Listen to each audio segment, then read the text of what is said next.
We've had the opportunity to go on about 100 international training trips to almost 40 countries, and there have been some pretty amazing experiences.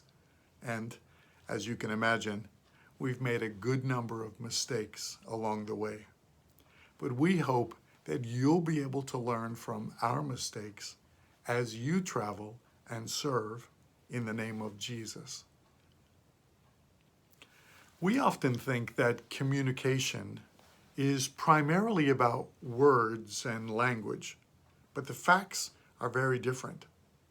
Studies show that words make up about 5% of our communication, while our tone as we speak makes up about 30%, and body language is a whopping 65% of how we communicate. So even if you don't know much of the local language, you are communicating, and so much more than you think you are, just by others watching your face and your body and listening to your tone. I was entering Iraq for the first time and traveling alone. It had been a long day, lots of travel, and I was tired. But I was also nervous and trying hard not to let that show. As one of the few foreigners coming off that flight, I was escorted by an Iraqi soldier to another room to complete the immigration process. Several other soldiers were in the room, and they placed a form in front of me and motioned for me to fill it out. I calmly began to gather the information needed and record it in the correct boxes. Inside, I was a bit anxious, not sure I had everything I needed, not knowing what this process was going to be like. The war was still winding down, and so it was not your typical entry point into a country. But I was trying to be as calm and confident as possible. After all, I've traveled a good bit, and I would get through this. But my hands were shaking.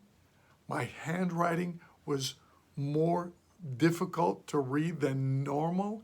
The ink pen in my pocket was bouncing from the pounding of my heart, and my eyes were probably as wide as they could get as I tried to take in everything around me. One of the soldiers in camo uniform and carrying a machine gun came walking over to where I was seated. I could tell my breathing increased along with my grip on the pen, and he bent his head down toward me to catch my attention. And when I looked up and made eye contact with him, this tough guy soldier had a concerned expression, and he used both hands to signal, "Calm down, it's okay." He didn't use any words, but I understood. But wait, I hadn't used any words either, but I was clearly communicating that I was in trouble. I must have looked bad enough for an army guy to come over and try to calm down this old guy before he has a heart attack. We are always communicating, even when we're not talking, when we're not struggling with the language, whether we're smiling or frowning or wincing, mocking, laughing, pointing, nodding, smirking, ignoring, we're communicating something. It might not be accurate, but it comes across loud and clear. If 95% of communication is done without words, just think of how much we're saying even before we open our mouths. Remember, God knows what's going on in our heart, but people are limited to looking at the signals you give outwardly. You know the verse in 1 Samuel 16:7, the Lord does not look at things the way people look at them. People look on the outward appearance, but God looks at the heart. It's funny how we look at this verse and think how superficial it is for us to primarily look on the outward appearance. But for the most part, that's all we have. The good thing is that God can see the whole picture, the heart, and all of us. The reminder that we can take away is that people are looking at us outwardly, and they're trying to understand what we're communicating. So be careful about your expressions, your reactions, your volume, and your tones. Others are listening to what they see.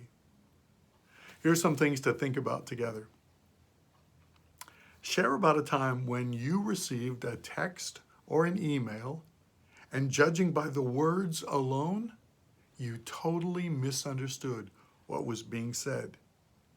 How could a voice message or even a simple emoji have helped you understand? And try having a simple conversation without any words. Hello, good to see you. Thanks, good to see you too. Are you okay? Yeah, I'm okay, I think.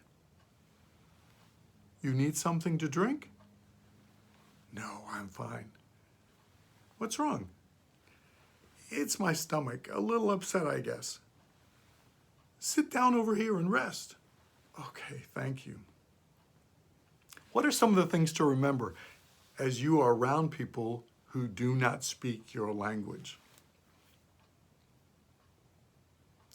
We hope that you'll keep on learning from our mistakes and keep on traveling, taking the good news with you wherever you go.